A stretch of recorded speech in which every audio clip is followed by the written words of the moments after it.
6h26, Pierre de Villeneuve. Aujourd'hui dans l'histoire, bonjour Franck Ferrand. Bonjour Pierre. Nous sommes le 29 décembre 2015. En quel 29 décembre êtes-vous ?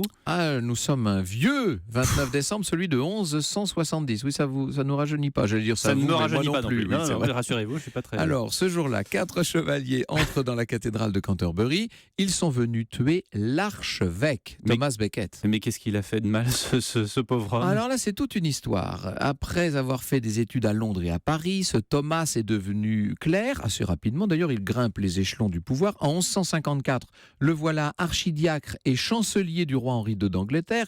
Il se veut pourtant bon soldat. Il se bat avec courage sur les champs de bataille. Enfin, en 1162, c'est la consécration.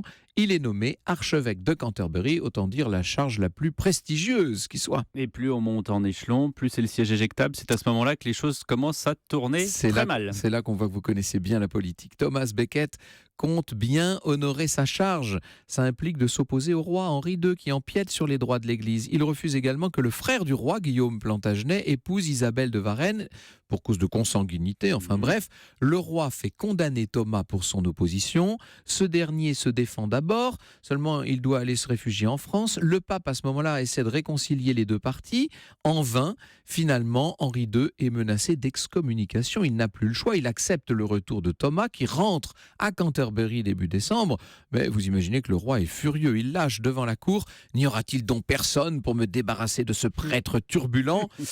Il y a des désirs qui sont désordres. 4 chevaliers se rendent aussitôt à la cathédrale de Canterbury. Ils veulent sortir Thomas de l'église, seulement celui-ci résiste. Alors les assassins dégainent leurs épées et ils trucident l'archevêque devant son autel.